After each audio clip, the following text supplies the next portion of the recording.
what would you focus on? What is the stuff that's like busy work that maybe you're just doing it, but you don't really have to do it? Maybe you can find someone else to do it, or someone really should do it. So it really led me to master my processes, get obsessed with AI and automation, and then get obsessed with outsourcing. I had the problem of letting go. I feel like I had to do everything, but I couldn't do that in the van. Like, it would fail. So it was the first time I brought on staff, and then in problems that I would normally try to figure out myself, I started like just pushing and say, hey, can you figure this out?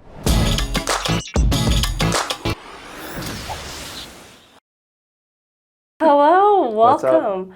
I'm super excited for our very first in-person episode of High Level's Affiliate Insider, where we show affiliates how to unlock their untapped affiliate potential. I'm so stoked to have you here, Adrian. Can you really quickly explain to everybody who you are, what you do? Yeah, today I still make most of my money as an affiliate, and I did a really weird thing with affiliate marketing. After, I think what most people do as an affiliate is they scale one thing really big, and that's usually the method. Is like you focus and you try to grow. So I used to do that with fitness companies, and then I got burned. One day I woke up to an email where all my income, and at that time it was like $30,000 a month in profit, was gone. And so that hit me really hard. And so it changed my entire affiliate strategy to basically like be obsessed with diversification, to now I think I might be the only person in the entire world that actively promotes over 500 different companies as an affiliate. And most of them are actually physical products that are like things that I have in my home here. And they all are not scaled. They all make a little bit of money, but that little bit of money added up, like in a normal month, I'll get paid over 300 different times, 300 different companies, and I'll have a payment as small as $10 to a payment that's like $5,000, and everywhere in between. And so that is now how I make most of my money today as an affiliate. But I make content. I used to be a professional hip hop dancer for T-Pain. That's how I really got started with like my first business, which was teaching people how to dance the robot. And now that skill set of being a good affiliate and knowing, a little bit of nerdiness of how to run an ad and how to attract a customer, I keep applying that skill set to anything that seems like it's valuable.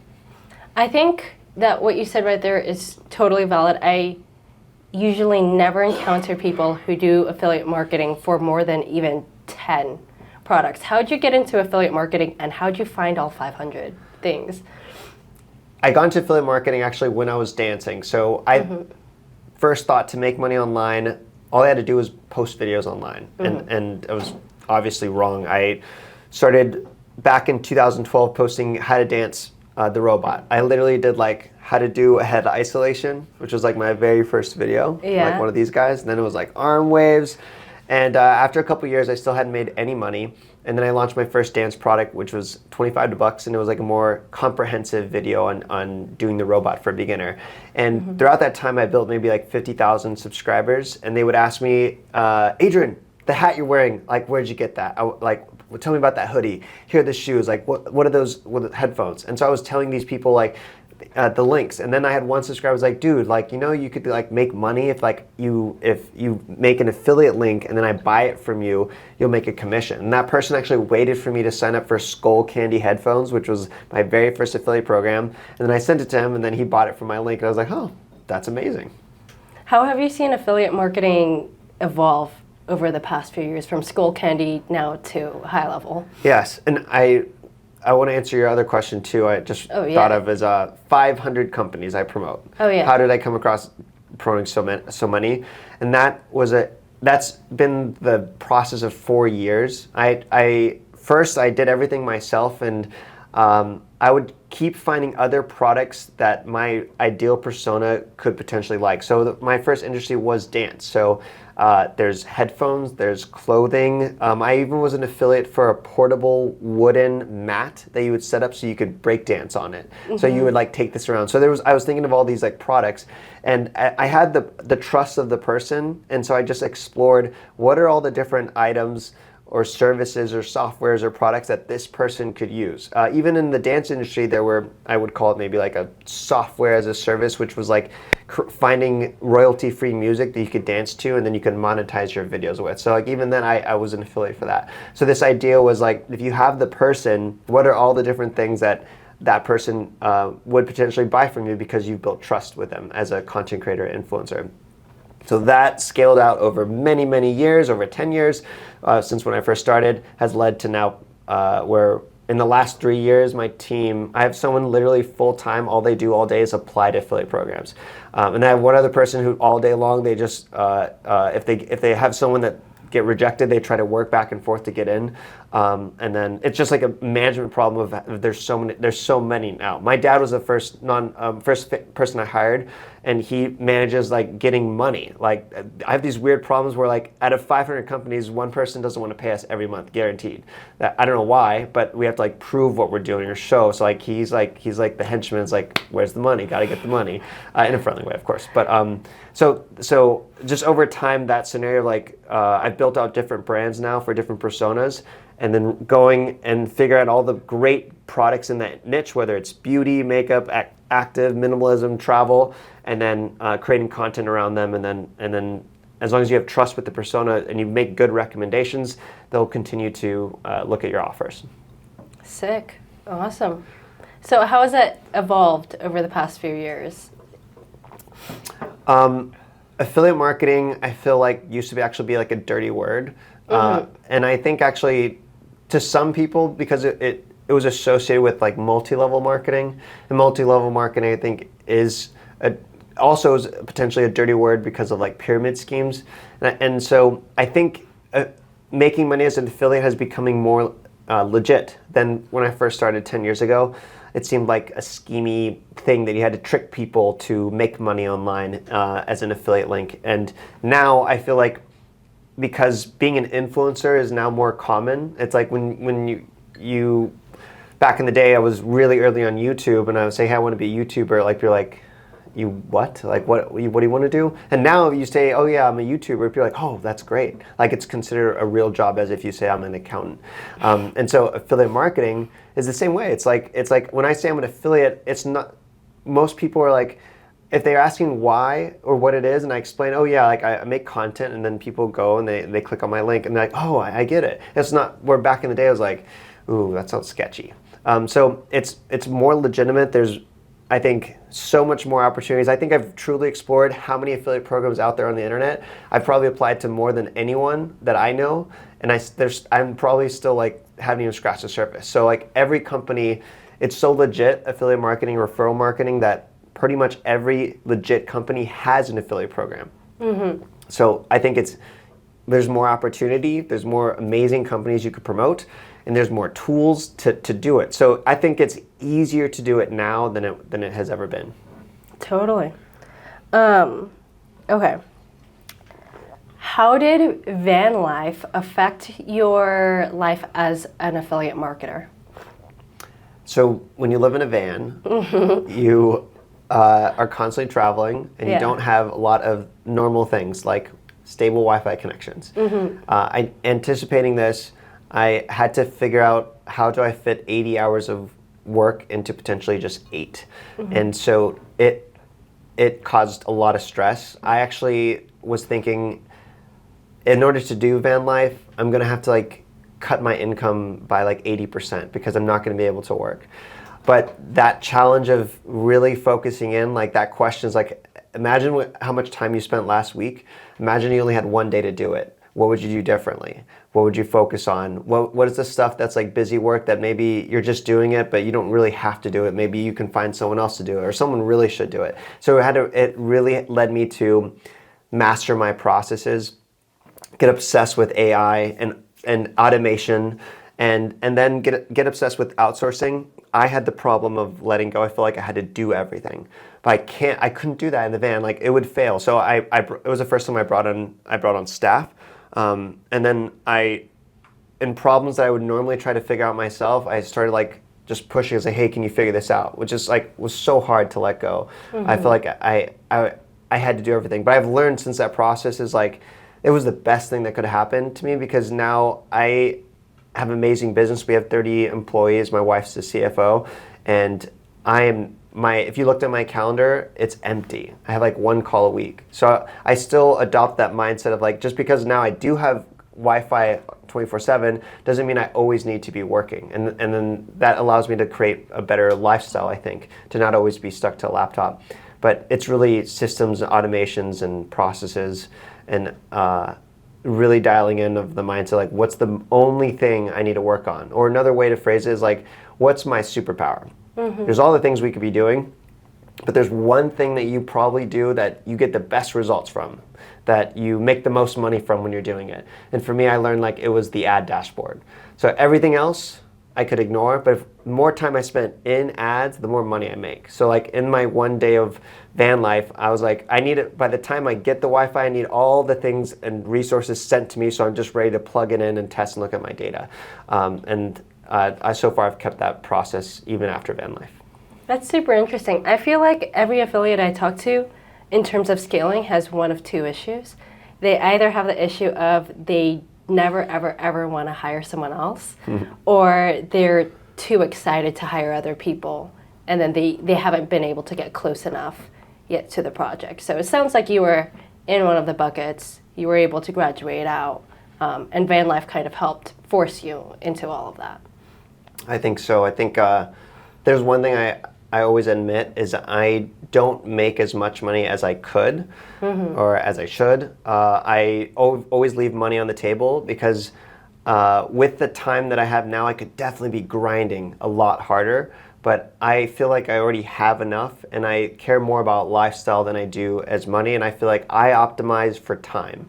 So like Go High Level is an amazing affiliate program because it is the epitome of optimizing for time. You promote Go High Level and you get a lifetime commission that's reoccurring revenue. And so if you do a good job at bringing that person on and they build a business off of it, as long as they're in business, they will always be part of High Level. So you always get your commission, and the time it took to bring that person in, maybe is you're front loading it, but that on the back end, as long as they're in business, you have that commission. So it is a perfect affiliate program for me and for people who want time freedom and money as well, because it's an amazing, profitable endeavor to pursue as well for High Level. I think a lot of people are at this stage where they have started to see the value of a recurring commission structure within an affiliate program, but they're still struggling with how to get started. What do you think is the number one mistake that you see affiliate marketers making as they start their journey? I think if you're trying to promote High Level, just keep it specific, it's important to create something that entices someone to act now and receive more value than what they're getting for. So High Level is already valuable, but a problem with any type of business that's always in business is that, okay, I understand what High Level does, sounds great, but I am just going to do this later. So there's always that. Like, I can do it later. High Level's not going to go anywhere. I'll just do it next month. And then you keep postponing. So there's no sense of urgency. And so Black Friday, Cyber Monday is one of the reasons why like people overspend money, they get in credit card debt, because like then companies like sell out and they go 50% off and everyone rushes, because then it's like, this is the day you buy. Like, I'm saving, like people don't spend any money and then they wait for those big specials. But discounting is usually never a good practice because you never want to discount your services. So what do you do as an affiliate? As an affiliate, you need to come up with your own offer that basically you give for free, just so that someone signs up for Go High Level. And my favorite thing is to limit that. You don't say, hey, I'll take anybody. You say, hey, if you're just starting out, like say maybe you create an entire course, or maybe you do a coaching call, or maybe you offer something and it's only for 5 people, 10 people, or 100 people.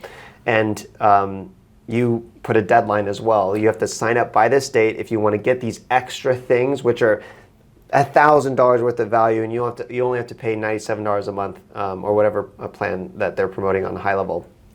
So like, to me, that's the strategy that's missing. If you think in terms of like double downing on the value you provide, becomes much easier. I'll share like what I did for high levels. I did everything I'm saying. I did exactly that. I created a new program that took parts of the different classes that I had, and I offered it for free. And if someone would have actually bought all the programs, it was like $7,000. And I didn't make that number up. Like they could go to my website and say, oh yeah, this actually is $7,000 if I bought all these things. I bundle it together. I limit it to people, and that's how I brought on 500 people within 30 days of paying customers through that program. So it's like I practice what I preach, and I overwhelmed the value. So, and I created a deadline as well, and those things I think all help. No, absolutely, absolutely. How have you used affiliate marketing in order to promote your own products, like the Brambila method?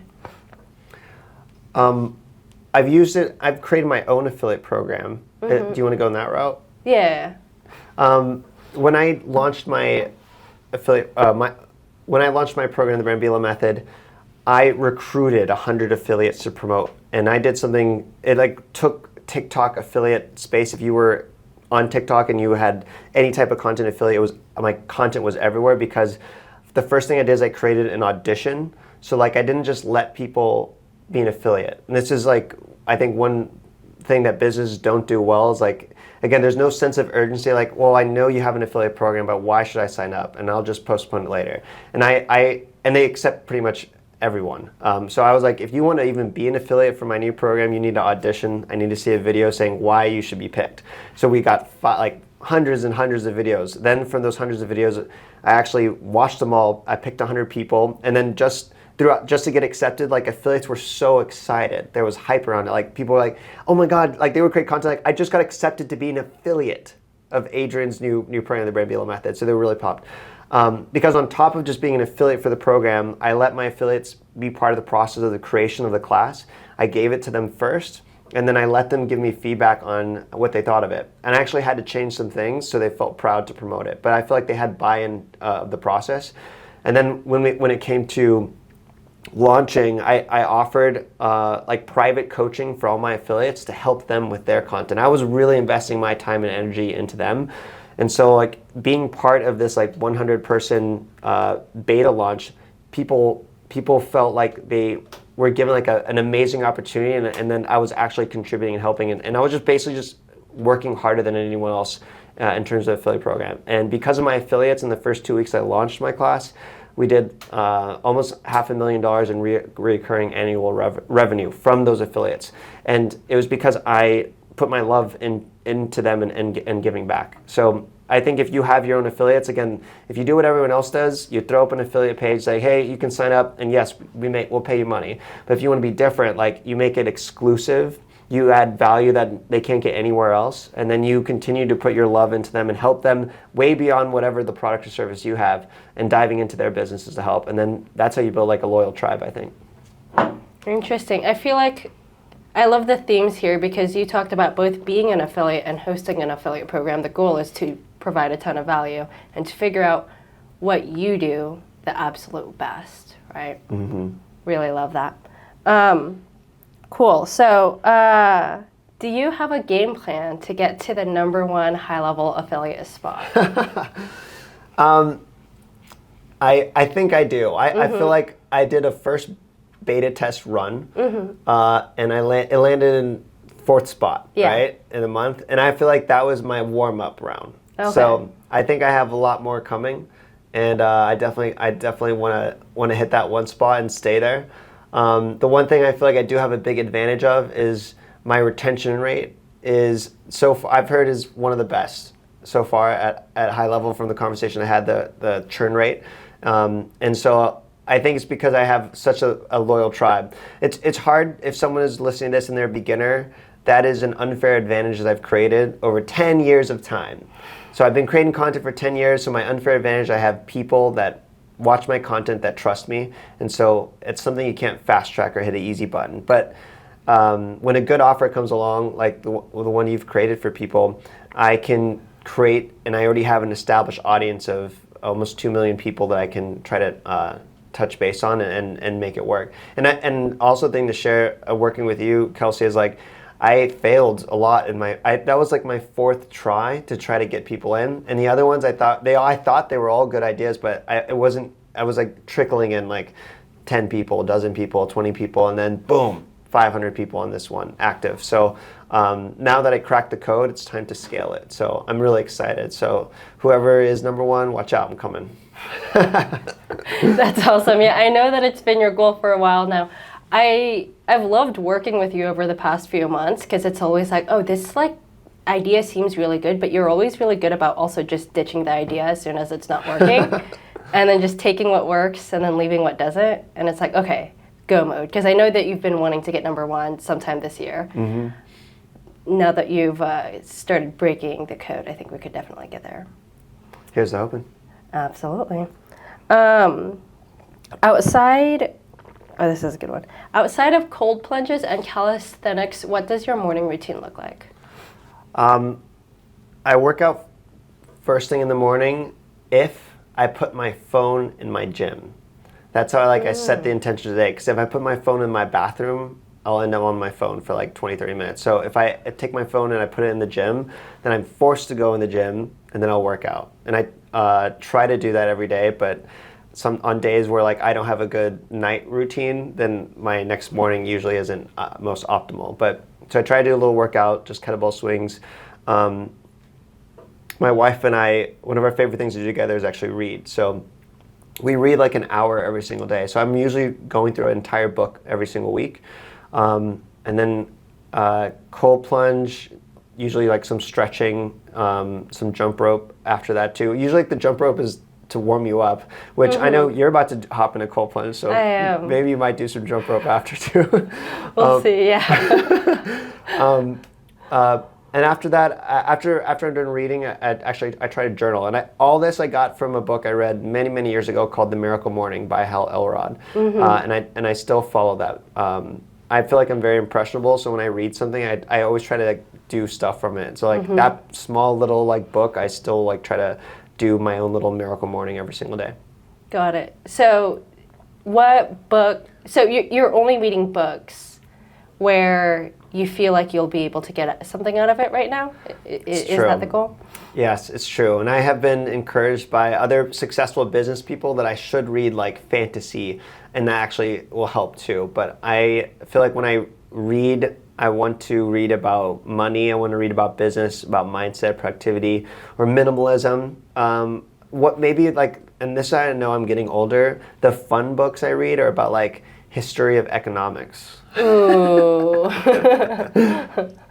That's pretty funny. What's been the best book that you've read recently? Oh gosh, that's so tough. I have my list of, I'm trying to look. Oh, there's books. Yes, a ton of books. Gosh.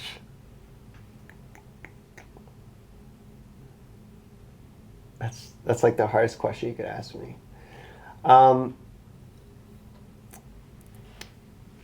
Recently, I reread a book that, because I was trying to figure out what's my favorite money book. Because now I've read so many books about money, I keep going back to like almost rolling my eyes like, yes, I know this story. You're repeating the same thing, so it's different. So there's one money book that I reread. I was like, and now I think it's going to be my most gifted book out. It's called Quit Like a Millionaire. And this book is different from your average financial book because it's premised on it's premised in the FIRE movement, which if you've never heard before, financial independence, retire early. So it's the extreme side of finance and how to be so frugal that you save and invest not just 15%, but 50% or higher of your income. And then it's based on getting to the goal where you can travel around the world off the income that you've invested. And so most financial books don't have that as the North Star. They have like, hey, you can retire and live a normal life. And this is more how to be a nomad and how to truly maximize every dollar you make, and then strategically live in places with lower cost, or where you have geo arbitrage, like if you go and live in the Philippines or in Thailand, the US currency is stronger, so it goes longer there. So it's the most fascinating book because it covers just the most important parts of finance and leaves all the boring stuff. And And then I think traveling is something that I always encourage people to do and explore the places of the world. So this book can help get you there. This is my favorite money book, and even though I've read it dozens of times, it's still it's refreshing with that pursuit that like money is and wealth, and I would agree with the authors. I actually met them in Ireland. Is like it's not about how much you own; it's how much time you have. And so, if time is the most important thing that you're trying to buy back, that's the best book that I would recommend for it. Got it. Okay. Final topic. If you were writing a book on your entrepreneurial journey, what would it be named and why? Wow. I think it would be named something like Get Scrappy. Get Scrappy, subtext, why scrappiness is the most valuable mindset you can have on your journey to success, something like that, right? And I think if I look back at all my content and all the work I've ever done, and mostly the failures I've had, the scrappiness and the willingness to keep trying and not think too much about failure, not care on how it looks and not being perfect. And even today I send emails that have really bad errors and grammatical errors, but I've always been authentic and been myself to create. So these things, I think it's the biggest recommendation for people. Like I have a hard time resonating with the perfectionists of the world, who they spend so much time in here and not time here, getting dirty and putting in the work. And for me, I've always been scrappy. But I've learned, even talking to Robin, scrappiness is the best thing you can do as a beginner to get out of maybe the stage you're in. If you want to climb classes, or you want to go from 0 to 1 million, I think it's great. But then the next level is I don't know if scrappiness is always the thing moving forward. This is what I'm currently trying to figure out. If I want to scale now to 10 million, is scrappiness, should that be the main driver, or now is it more strategy? But I would define a book that would help impact people, and the mindset is how valuing being scrappy versus being a perfectionist, and just putting in the work, and how that can get you to a much bigger level. I love it. Well, thank you so much. Cool. Thanks for having me. Absolutely.